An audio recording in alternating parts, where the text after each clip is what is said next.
কুমোর পাড়ার গরুর গাড়ি, বোঝাই করা কলসি হাঁড়ি, গাড়ি চালায় বংশী বদন, সঙ্গে যে যায় ভাগ্নে মদন। হাট বসেছে শুক্রবারে, বক্সিগঞ্জে পদ্মা পাড়ে, জিনিসপত্র জুটিয়ে এনে গ্রামের মানুষ বেচে কেনে। আমরা এখন আছি বোলপুরে, আর এখানে আসার সাথে সাথে রবীন্দ্রনাথ ঠাকুরের হাট কবিতাটার কথা মনে পড়ে গেল। গুড আফটারনুন বন্ধুরা, কেমন আছো তোমরা? সবাই নিশ্চয়ই ভালো আছো, আমিও ভালো আছি। আর আজকে হলো শনিবার, এখন দুপুর 1টা বাজে। আমরা তো সোনাঝুরির হাটে এসেছি। তো সকালে থেকে একটা ব্লগ করেছিলাম, সেটা তোমাদের সাথে শেয়ার করা হয়েছে। এখন এই নেক্সট ব্লগ শুরু করলাম। তোমাদেরকে এর আগে বলেছিলাম যে সোনাঝুরি হাটে যাব, তো চলো তোমাদেরকে এই দোকানগুলো দেখাতে দেখাতেই গল্প করছি। আমাদের সোনাঝুরির হাট দেখা শুরু হয়ে গেল। প্রথমেই দেখতে পেলাম পাঞ্জাবির দোকান। এখানে দেখলাম ওরা সবাই পাঞ্জাবি দেখছে। পাঞ্জাবিগুলোর দরদাম জিজ্ঞেস করলাম। এই পাঞ্জাবিটার দাম 250 টাকা, 250, 300, 350, 450, 550 বিভিন্ন দামের পাঞ্জাবি রয়েছে। এখানে বেশ ভালোই বার্গেনিং হয়। কোনো জিনিসের দাম যদি 500 টাকা থাকে, সেটা 300, 350 টাকায় কেনা যায়। প্রায় ধরো 100-200 টাকা কমানো যায়। জিনিসপত্রগুলো কিন্তু খারাপ না, পিওর কটনের মধ্যে। এই পাঞ্জাবিটা বেশ ভালো লাগছিল, সাদা কালোর কম্বিনেশনে। চারদিকে রঙিন রঙিন জামা কাপড়ের মেলা, যেগুলোর দিকে তাকিয়ে থাকলে মনটাও নিমেষের মধ্যে রঙিন হয়ে ওঠে। জিনিসপত্রের খুব যে বেশি একটা দাম তা কিন্তু না, বার্গেনিং করে নিলে মোটামুটি এখানে জিনিসপত্রের দাম সস্তায় আছে। আর এগুলো দেখো ব্যাগ, এই ব্যাগগুলোর দাম 120 টাকা করে। এই যে এই ব্যাগগুলো দেখতে পাচ্ছ, এগুলো কিন্তু 120 টাকা করে। আর কোয়ালিটি কিন্তু খারাপ না, ভালোই। চেইনটা আমার অতটা পছন্দ হয়নি, চেইনটা একটু মজবুত হলে ভালো হতো। ওই পাশের ব্যাগগুলোর দাম 170, 180। আর সামনের দিকে যে ব্যাগগুলো রয়েছে সেগুলোর দামও 170, 180। মানে যেগুলো একটু বড় টাইপের ব্যাগ সেগুলোর দাম 170, 80। এই যে এই ব্যাগটার দাম 170 টাকা। আর মাঝখানে যে ছোট ব্যাগগুলো রয়েছে সেগুলো 120 টাকা করে, 130 টাকা করে। প্রচুর ব্যাগের দোকান রয়েছে, প্রচুর কালেকশন রয়েছে। একটা না একটা ঠিক পছন্দ হয়েই যাবে। আমার তো বেশ কয়েকটাই পছন্দ হয়েছিল, কিন্তু আমি একটাও কিনিনি।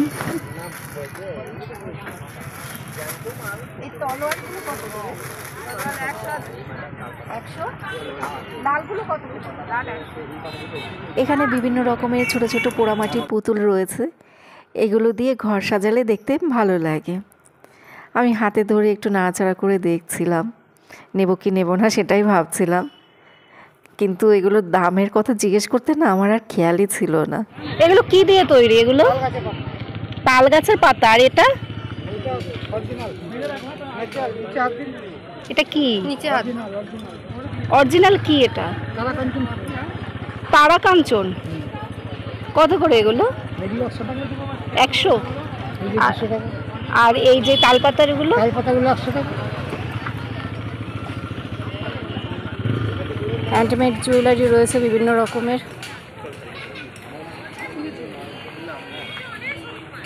এই একটা নেবা দিদি? এই ফটোগুলোর কিরকম দাম?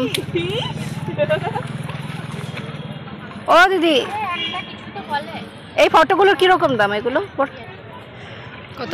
120। বুদ্ধ ফটো নেবে? রবীন্দ্রনাথের একটা ফটো নিতে হবে।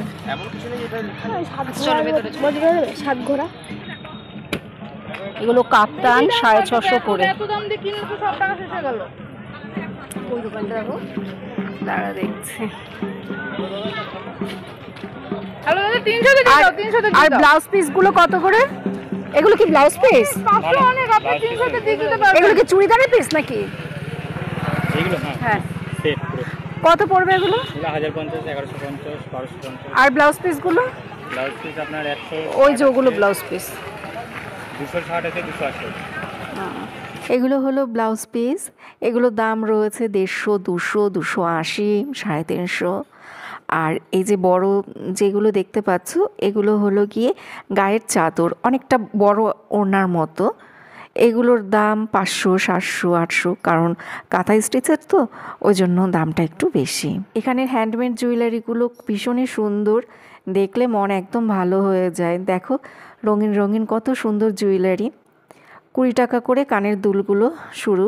তো 20 টাকা থেকে প্রায় ধরো 300-400 টাকা দামের সেট রয়েছে, হাতে কানে গলার এরকম আর কি সেট রয়েছে। অপুরন্ত কালেকশন রয়েছে। আমি তো শুধু একটা দোকান দেখালাম, এরকম বেশ কয়েকটা দোকান আছে।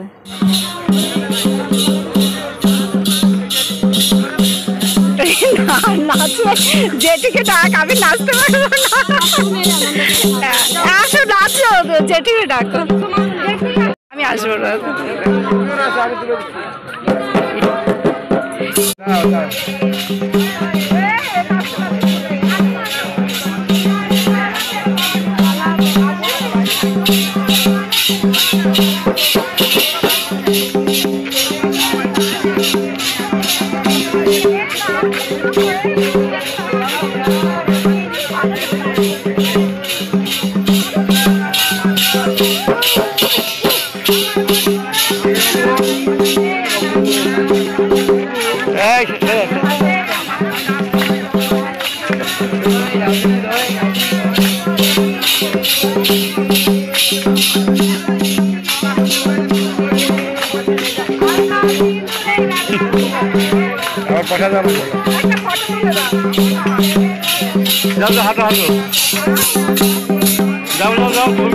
আমি কিন্তু ওদের সাথে নাচতে চাইনি, ওরা আমাকে খুব জোর করছিল। তারপরে আমার ভাসুর, আমার হাজব্যান্ড, ওরা আমাকে জোর করে ওখানে নাচতে পাঠালো, কিন্তু আমি নাচিনি, তোমরা তো দেখতেই পেলে। এই কুর্তিটার দাম 150 টাকা, পিওর কটনের। আর এখানে প্রচুর কালেকশন রয়েছে, তোমাদেরকে আমি দেখাচ্ছি। এখানে 150 টাকা দামের কত রকমের কুর্তি রয়েছে। আর সাইজ নিয়ে কোনো টেনশন করতে হবে না, অনেক বড় বড় সাইজের কুর্তি রয়েছে। আমি বললাম আমার জন্য সব থেকে বড়টা বের করে দিতে, তো এই দেখো আমার জন্য এই যে বড়টা বের করে দিয়েছে। আমি আবার ভালো করে একটু কুটিয়ে কুটিয়ে দেখলাম যে ঠিক আছে কি না, আমার তো আবার সব কিছু হয় না। মেজদিও এরকম একটা কুর্তি কিনলো, তো মেজদি আমাকে বলল যে আমি এরকম একটা কুর্তি কিনলাম, তো তুমিও ঠিক এরকম একটা কুর্তি নাও, দুজন একই রকম ড্রেস পরবো। আমার দেখো এই কুর্তিটা বেশি পছন্দ হয়েছিল, ব্ল্যাক আর গোল্ডেন কম্বিনেশনের কুর্তি। এই দোকানটাতে যত রকমের কুর্তি দেখতে পাচ্ছ প্রত্যেকটার দাম 150 টাকা করে। আর এখানে একটা দেখো কালোর উপরে কুর্তি দেখতে ভালো লাগছিল, ওই যে লেখালেখি করা কুর্তিগুলো থাকে না, এগুলো দেখতে ভালোই লাগে। এই কুর্তিটাও বেশ ভালো লাগছিল। দেখো 150 টাকার কালেকশন, কত সুন্দর সুন্দর কুর্তি, ডেইলি ইউজের জন্য ভীষণই ভালো। আর এগুলো হলো 1 পিস, এটাও দেখতে বেশ ভালোই ছিল, আমার সাইজেরও ছিল। কৃপাকে বললাম এগুলো নেবে কি না, কৃপা বললো এগুলো নেবে না। তো এটার দাম বললো 550 টাকা, হয়তো দাম কমানো যেত, কিন্তু আমরা যেহেতু নেব না তাই বার্গেনিং করে নিই। আর এখানে রয়েছে শাড়ির কালেকশন, কাঁথা স্টিচের শাড়ি 700 টাকা থেকে শুরু, 700 টাকা দামেরও ছিল, 1200 টাকা দামেরও ছিল ওখানে। এখন চলে আসলাম আবার কাঁথা স্টিচের কুর্তির দোকানে, এগুলোর দাম বললো 450 টাকা। সোনাঝুরির হাটে এসে কাঁথা স্টিচের কোনো কিছু কিনবো না সেটা তো হয় না, ওই জন্য কাঁথা স্টিচের একটা কুর্তি কিনলাম। শাড়ি কিনিনি কাঁথা স্টিচের, কিন্তু কাঁথা স্টিচের একটা কুর্তি কিনলাম। তোমাদেরকে এই সমস্ত ড্রেসগুলো আমি পরে অন্য আরেকদিন একটা ব্লগে দেখিয়ে দেব। আর দেখো কত সুন্দর সুন্দর কালেকশন, কত রঙিন রঙিন জামা কাপড়, দেখো প্রত্যেকটা কালার এখানে পেয়ে যাবে। আকাশের রামধনুর রঙের ছটা এই কুর্তির মধ্যে চলে এসছে। সামনে তো বসন্ত উৎসব, সেই জন্য হলুদ রঙের জামা কাপড়ই এখানে বেশি দেখতে পেলাম। এই দুটো কত করে নিয়েছে? দুটো 550, দুটো একসাথে 550। ভালোই, বসন্ত এসে গেছে, বসন্ত তো এসেই গেছে। হঠাৎ করে দেখতে পেলাম রাবড়ি আর দই বিক্রি হচ্ছে। সোনাঝুরির হাটের এই রাবড়ি নাকি খুবই বিখ্যাত, ওই জন্য একটা রাবড়ি আর দই নিলাম। মিষ্টি জিনিস খেতে পছন্দ করি না, কিন্তু ওই যে টেস্ট করা এখানে রাবড়ি দই কীরকম হয় সেই জন্য একটা একটা করে কিনে নিলাম। রাবড়িটা সত্যি খুব ভালো ছিল, রাবড়িটা খেতে বেশি ভালো লেগেছিল। রাবড়িটা বেশি ভালো ছিল, দইটা অতটা বেশি ভালো ছিল না। আমার বরকে জিজ্ঞেস করলাম, ও তাই বললো। ও তো আবার মিষ্টি জিনিস খেতে পছন্দ করে, সেই জন্য এসব ব্যাপারে ওর আবার অভিজ্ঞতাও আছে ভালো, আমি আবার অত ভালো বুঝি না। এখন আখের রস খাবো, আমার গলা শুকিয়ে গেছে, আখের রস খাবো একটু। ঠান্ডা জল খেতে ইচ্ছে করছে, কিন্তু ঠান্ডা জল তো পাচ্ছি না। হ্যাঁ, আমরা এবার সোনাঝুরি হাটের ভেতরের দিকে চলে এসেছি। প্রথম দিকে যে দোকানগুলো তোমাদের সাথে শেয়ার করেছিলাম সেগুলো তো সামনের দিকের দোকান ছিল, এগুলো একটু ভেতরের দিকের দোকান।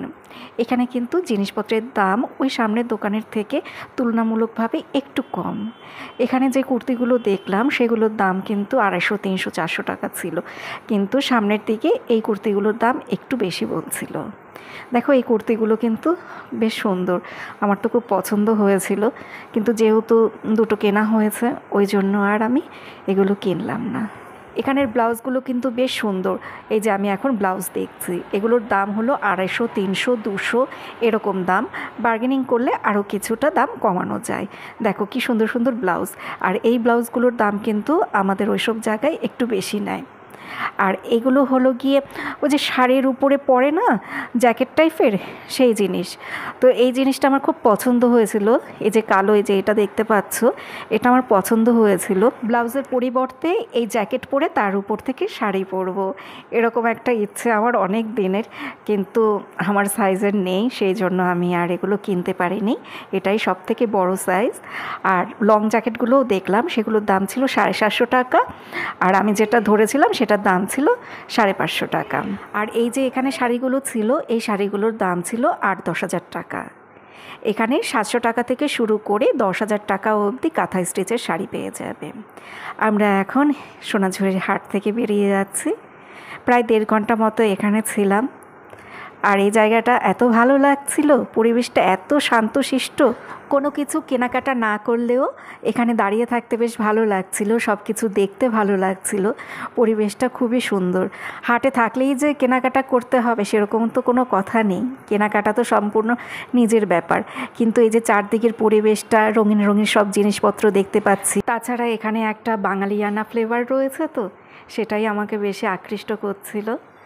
3-4 ঘন্টা না হাতে সময় নিয়ে আসতে হয়। তো আমরা হয়তো এখানে আরও কিছুক্ষণ সময় থাকতাম, কিন্তু শেষদা আর ছর্দি এই দুজন এত তাড়া দিচ্ছিল কখন এখান থেকে বের হব। তারা আমাদের তাড়া দিতে দিতে সে ডিয়ার পার্কে নিয়ে গেল, যেখানে নাকি হরিণ আছে। সেই হরিণ দেখতে যাবে, সেখানে গিয়ে তো আর হরিণ ফরিণ কোনো কিছুই দেখা হলো না। সোনাঝুরি হাট থেকে আমরা চলে এসেছি ডিয়ার পার্কে। তো ডিয়ার পার্কে আর কেউ যাবো না, সেখানেই যাওয়ার কথা ছিল। অর্জুন, কৃপা ওরা তো ওখানেই যেতে চাইছিল ডিয়ার পার্কে গিয়ে ডিয়ার দেখবে, কিন্তু এখানে সবাই বলল যে এখন আর সেরকম এখানে হরিণ টরিণ কিছু নেই, তারপরে ভেতরে প্রচণ্ড গন্ধ, ওই জন্য আর গেল না। এখন সবাই বলে যে কেউ যাবে না, এখানে এখন খাওয়া দাওয়া করছে। মেজদি খিচুড়ি আর কি যেন ভুনা খিচুড়ি আর চিকেন নিয়ে আসছে, তো সেটা এখন খাওয়া দাওয়া হচ্ছে। এই যে ভুনা খিচুড়ি আর কই তোমার চিকেন কষা একটু দেখাই দে। আমি একটু ভুনা খিচুড়ি তো খেতে পারবো। বাবা এই কিপা কিপা তুই খিচুড়ি খেয়ে নে, তুই একটু খিচুড়ি খেয়ে নে। এই যে চিকেন কষা, এখন সবাই এটা খাবে এখানে। আরেকটা ধরো। মেজদি আমাকে ভুনা খিচুড়িটা খেতে বলল ওর মধ্যে চিকেনের ছোঁয়া লাগেনি, তুমি ওটা খেতে পারো, আমি ওটা নিরামিষভাবেই রান্না করেছি।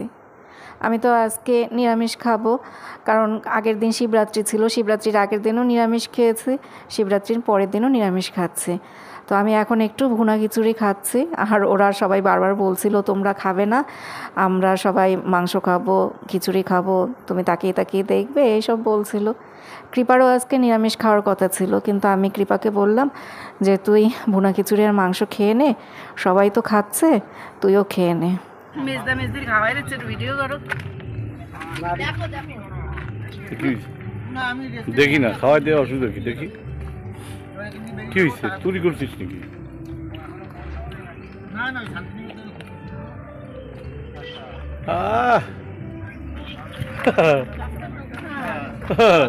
শেখো শেখো শেখো, মেজদার কাছ থেকে একটু শেখো। বাস, ওকে, বাই।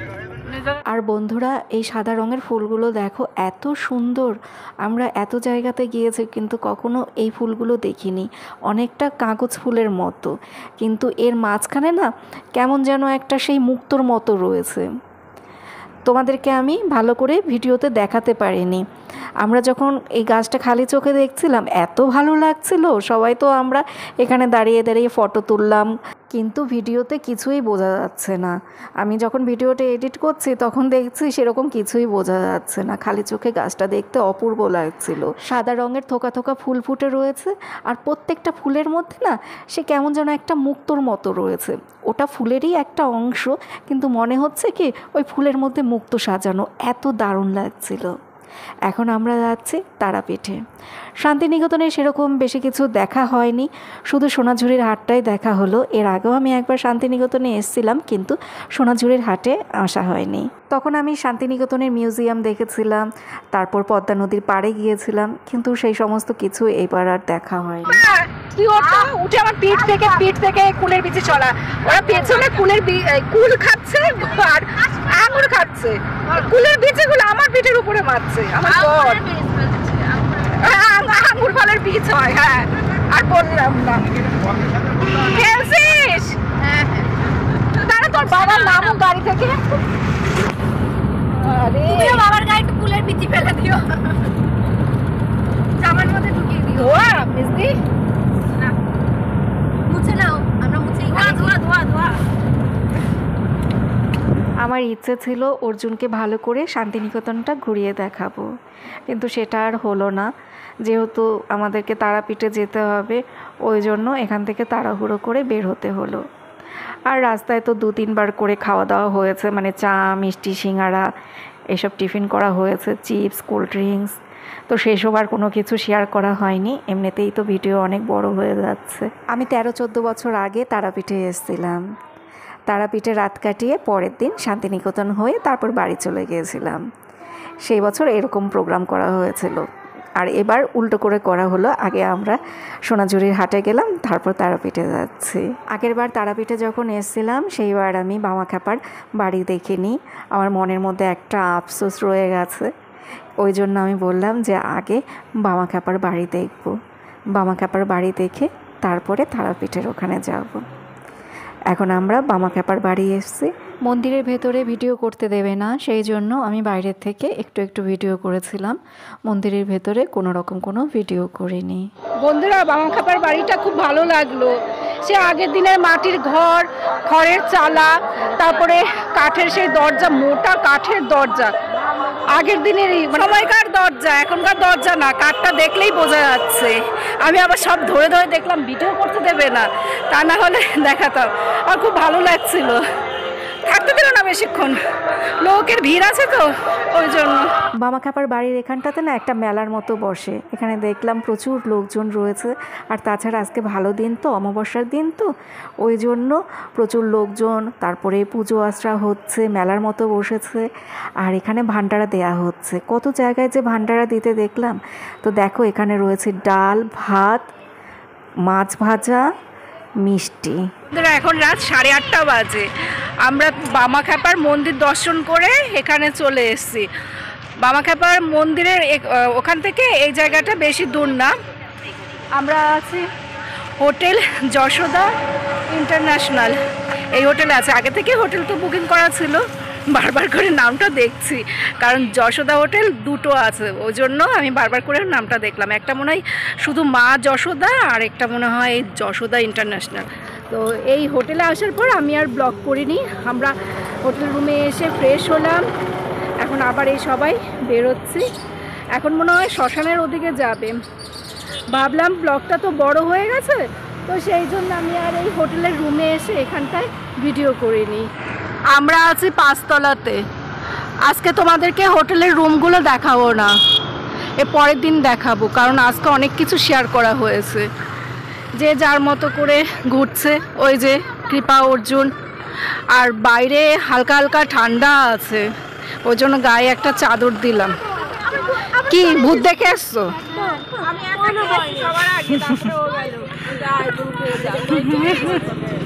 চলো, দেখো ছোঁয়াছুঁয়ি খেলছে, শেষদার সাথে মেজদি ছোঁয়াছুঁয়ি খেলছে। নিয়ে যাও, শেষদারে নিয়ে যাও। ওঠো।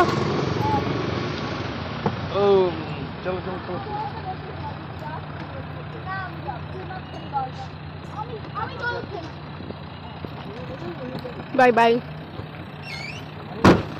এতক্ষণ অবধি আমাদের ঠিক ছিল যে আমরা আগামীকাল সকালবেলা মায়ের পুজো দেব, কিন্তু এখন এখানে এসে প্ল্যানটা হঠাৎ করে আবার চেঞ্জ করা হলো, ঠিক করা হলো যে এখনই মায়ের পুজো দেব।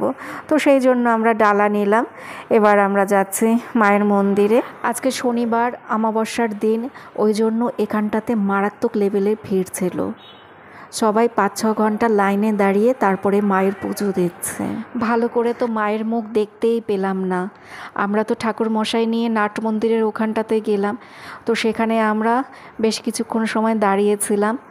তারপরে মেইন যে মন্দির আছে সেখান থেকে লোকজনকে একটুখানি সময়ের জন্য সরানো হলো। এখান থেকে সেই পা উঁচু করে মায়ের মুখটা একটুখানি দেখলাম। এর আগের বার আমি যখন এসেছিলাম সেই সময় না খুব ভালো করে মায়ের মুখটা দেখতে পেয়েছিলাম।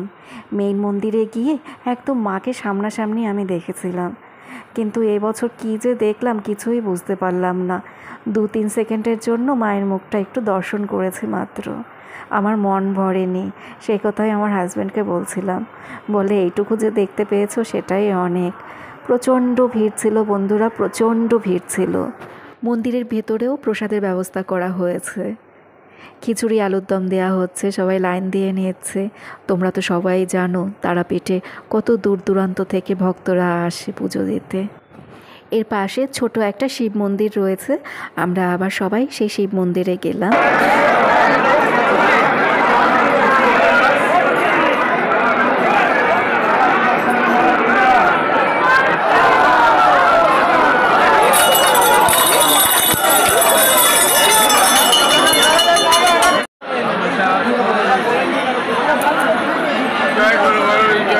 মেজদি গেল কোথায়?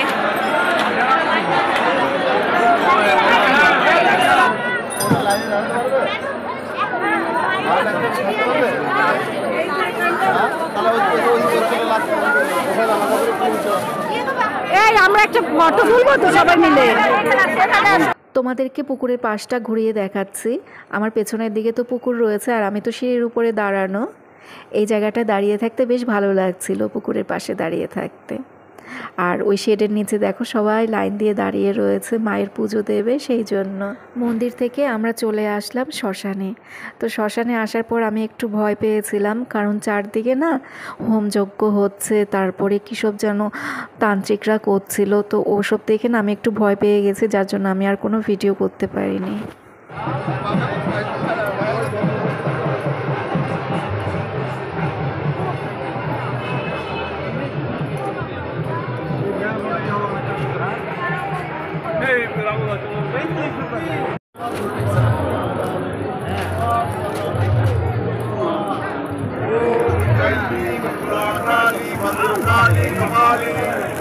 শ্মশান থেকে ঘুরে আমরা চলে এসেছি। বেশিক্ষণ সময় আমরা শ্মশানে থাকিনি, তোমাদেরকে বললাম না যে আমি একটু ভয় পেয়েছি, সেই জন্য আমি ওখান থেকে তাড়াতাড়ি চলে এসেছি।